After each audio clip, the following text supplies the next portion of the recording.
Bonjour les amis, composition du 2 juillet 2026, la 96 du livre numérique. Alors, la thèse que nous développons aujourd'hui, les lieux ont une âme. Alors, c'est un sujet qui va être un peu loin, un peu abstrait, pourtant, le lugubre du cimetière ou la sérénité dans une montagne font que c'est des choses qui sont relativement concrètes, au contraire, des choses qui sont vraiment basiques. On rentre dans un lieu, qu'est-ce qu'on sent? On s'y sent bien, on s'y sent mal. Un coucher de soleil, c'est beau. La forêt de Verdun, à côté du cimetière militaire, est terrifiante. Donc, c'est toutes des expériences que l'on peut avoir, que l'on a tous, et que certains n'ont même pas eu le fait de verbaliser, en fait, de se rendre compte de ce qui se passe.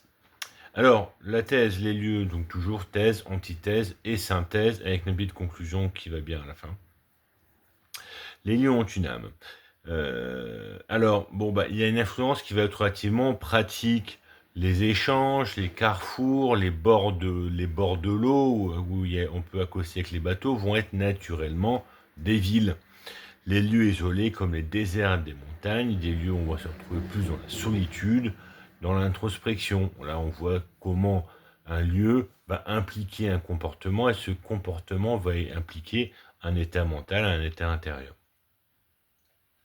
Ensuite, le lieu va porter un passif. Il va y avoir un certain nombre de passifs que le lieu va porter, comme par exemple, si vous visitez Le Havre ou Saint-Malo, vous voyez que les villes sont tous euh, d'un même cachet historique, un peu terne, un peu gris, beaucoup de béton pour Le Havre, beaucoup de pierres grises pour Saint-Malo. On voit qu'il s'est passé quelque chose. Effectivement, ces deux villes ont été rasées après la Seconde Guerre mondiale.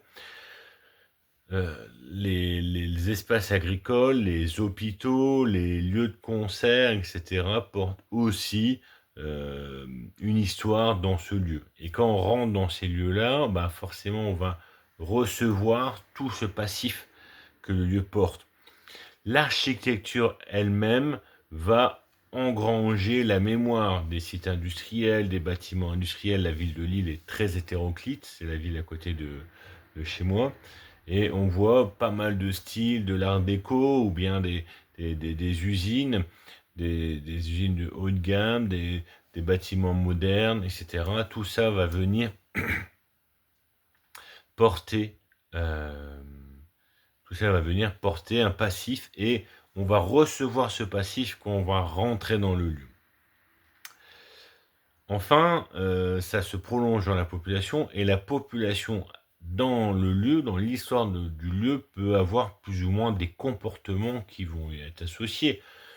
On pense aux Inuits ou aux Bédouins du désert, forcément le lieu va impliquer fondamentalement leur niveau de vie. On pourrait même dire que le lieu implique la culture, en tout cas dans cette thèse. Et puis, il va y avoir aussi, à l'inverse, des choses qui vont se passer, le traumatisme des Palestiniens actuellement, ou l'effervescence du peuple chinois, devenu la deuxième puissance mondiale dans les 30 dernières années, vont faire que les cultures vont plus ou moins être exacerbées, plus ou moins portées à faire quelque chose. Enfin, l'histoire donne aussi un rôle. Paris ou Saint-Denis. Pourquoi pas Saint-Denis? Saint-Denis où sont enterrés les rois. Et c'est parfois l'histoire d'une cathédrale. On revient sur Notre-Dame de Paris, qui était un peu le symbole du déplacement de la capitale de Saint-Denis à Paris. Et avant Saint-Denis, c'était Reims qui apportait, où on sacrait les rois, notamment avec le baptême de Clovis. Et si on remonte encore avant, c'est Tournai, par chez nous, où Clovis avait fait sa capitale. Euh, donc on voit que la fonction du lieu, et forcément sa fonction du lieu, va impliquer des fonctions d'individus. On va retrouver les puissants, on va retrouver tout le cortège honorifique, mais aussi les meilleurs drapiers, les meilleurs restaurateurs, les meilleurs producteurs de vin, les meilleures architectures, tous les experts puis les artistes qui vont comme ça s'agglutiner sur les lieux de pouvoir. Donc, on voit que sur notre thèse, le lieu a une influence sur le caractère. Alors, sur l'antithèse, je me dépêche parce que j'ai bien développé le thème, mais je pense qu'il fallait prendre le temps. Si le lieu influence les gens, et si ça devient une croyance, c'est-à-dire que si on devient même, c'est très fort en Australie, chez les aborigènes d'Australie, si le lieu m'inspire de la joie, alors je pousse ma joie. Si le lieu m'inspire de l'agressivité, alors je pousse l'agressivité. Alors l'ami dans un ami peut devenir l'ennemi dans le lieu suivant. Et là, il y a une sorte de perte de l'identité propre au profit d'une identité relative. C'est une forme, et de fait, ça devient une relativité globale qui peut tout excuser. Le lieu et son changement impliquent une conversion intérieure. Bon, on change, on va passer de la joie à l'agressivité ici. Néanmoins, on voit bien que l'être lui-même reste dans son intégralité et sa personnalité aussi. Il y a une forme de noyau éthique stable, invariant d'un lieu à l'autre. Le lieu change donc l'orientation, l'expression de soi dans l'espace. La morale est orientée par l'action. Est-ce bloquant? Est-ce amplifiant? Est-ce un poids? Est-ce un boni? On peut alors parler d'une forme de perméabilité, perméabilité ou à l'influence d'un lieu, ou simplement être plus ou moins ouvert à ce lieu.